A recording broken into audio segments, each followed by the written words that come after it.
Now, this is what I really want you to understand. To get into the unitive world, underneath, underlying, and supporting the everyday practical world, there have to be certain alterations in one's common sense.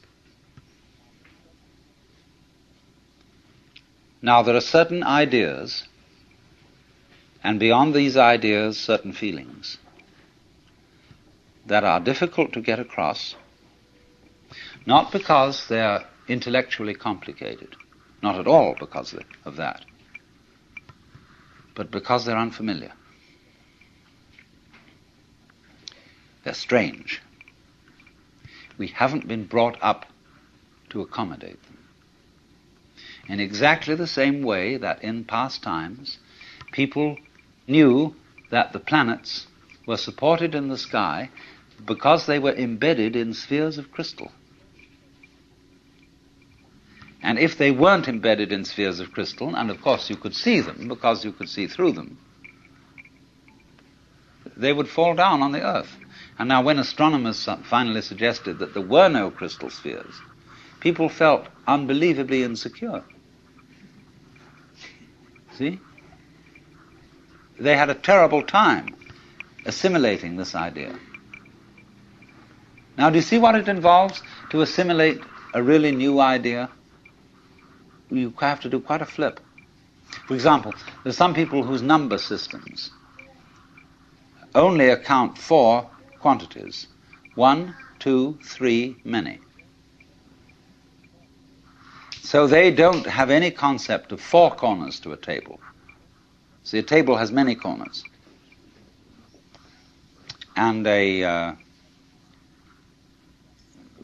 pile of pebbles is, in that sense, equivalent in manyness to the 4 corners of a table. Now they have difficulty, you see, in beginning to assimilate the idea of counting through and numbering all those corners or all those pebbles. But we've done that. And so to us that is perfectly simple. But imagine the kind of mentality, the kind of person to whom that is not simple at all. Well, now, in exactly the same way, there is here what I'm trying to explain, a new idea that most people don't assimilate. And that is the idea of the total interdependence of everything in the world. The Buddhists in Japan call it Jiji-muge. Jiji-muge. Between thing and thing, between event and event, there is no block. And they represent this imagistically as a network. Imagine a multidimensional spider web covered in dew in the morning. And every single drop of dew on this web contains in it the reflections of all the other drops of dew. And of course, in turn, in every drop of dew that one drop reflects, there is the reflection of all the others again. And they use this image to represent the interdependence of everything in the world.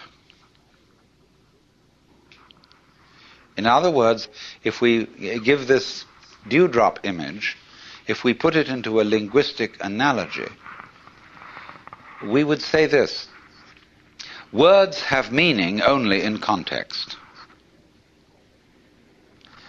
The meaning of any word depends upon the sentence or upon the paragraph in which it's found.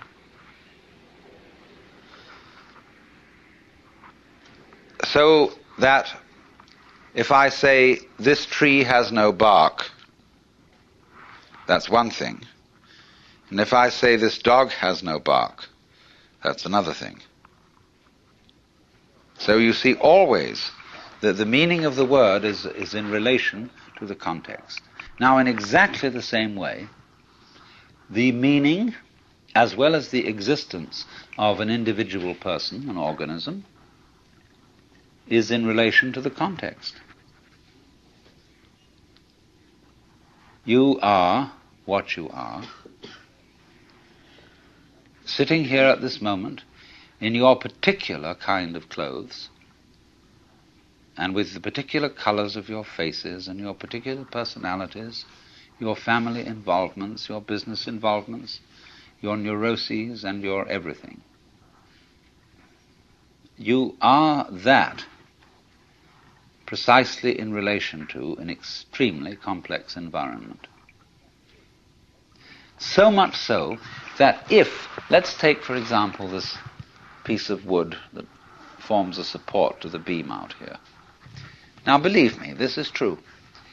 You can see that has little nubbles on it and so on. If it were not the way it is, you would not be the way you are. The line of connection between what is, it is, and you are is very, very complicated. Also, we could say, if a given star that we observe didn't exist, you would be different from what you are now. I don't say you wouldn't exist, but you would exist differently. But you might say the connection is very faint, is something that you don't ordinarily have to think about. It's not important. But basically it is important. Only you say, I don't have to think about it, because it's there all the time.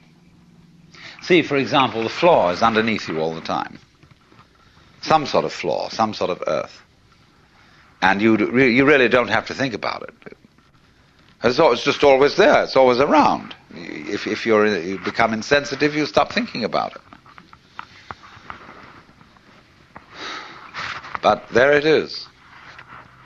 And so in the same way, our subtle interdependence with, mind you, it's not just our plain existence.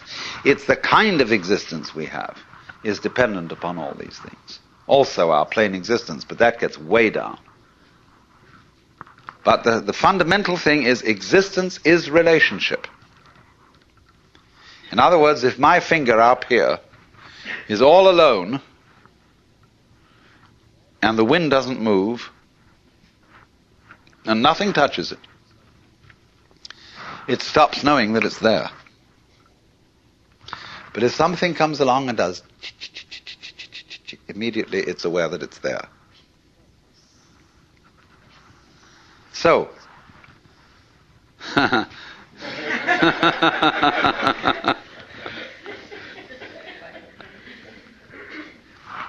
you see, it takes two. We could have so much fun, but it takes more than one. And she don't want it.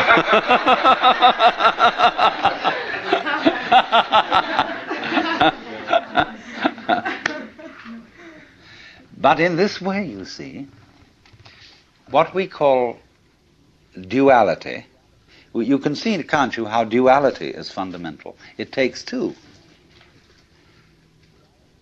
But